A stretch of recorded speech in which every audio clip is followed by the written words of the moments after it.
Chapter 11. The Threadmaster Cometh. When Despereaux came to, he heard the drum. His father was beating a rhythm that had much more boom and much less tat. Together, Lester and the drum produced an ominous sound that went something like this: boom, boom, boom, tat, boom, boom, boom, tat. "Make way for the thread," cried a mouse, who was pushing a wooden spool of red thread through the crowd. "Make way for the thread!" Boom, boom, boom, tat, went the drum. "To the dungeon!" shouted the mice. Despereaux lay on his back, blinking his eyes. How, he wondered, had things gone so terribly wrong? Wasn't it a good thing to love?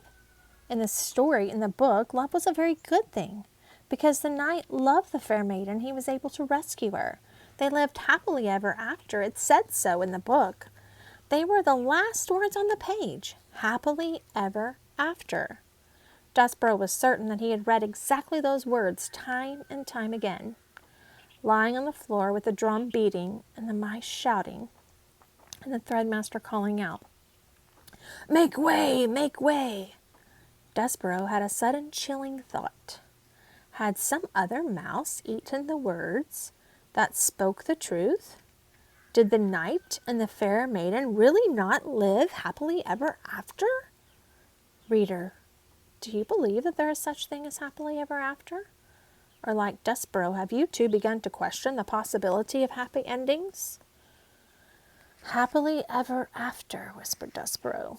"Happily ever after," he said again as a spool of thread came to stop beside him.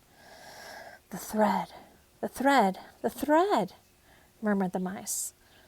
"I'm sorry," said the mouse behind the spool, "but I have to ask you to stand up. I have to do my job."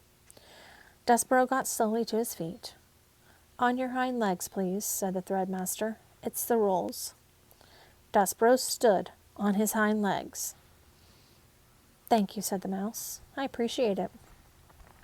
While Despereaux watched, the threadmaster unwound a length of red thread from the spool and tied a loop. "Just enough for the neck," muttered the mouse. "No more, no less. That's what the last threadmaster taught me. Enough thread for the neck." He looked up at Despereaux and then back down the loop of thread.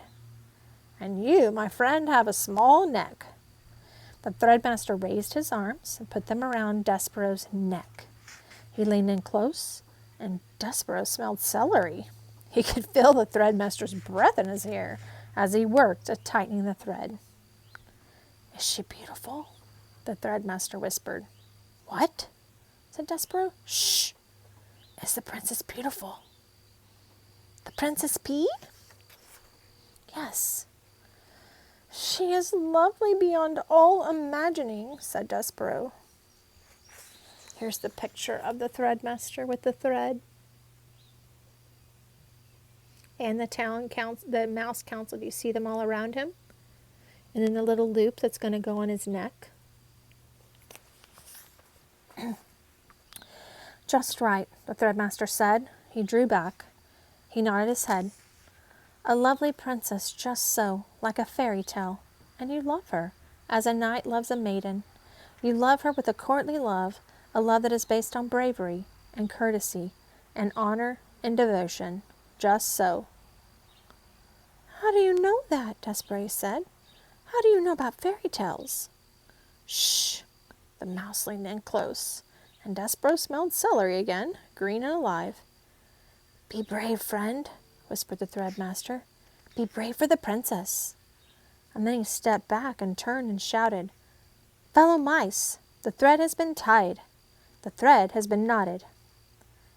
A roar of approval went up from the crowd. Despereaux squared his shoulders. He had made a decision. He would do as the threadmaster had suggested.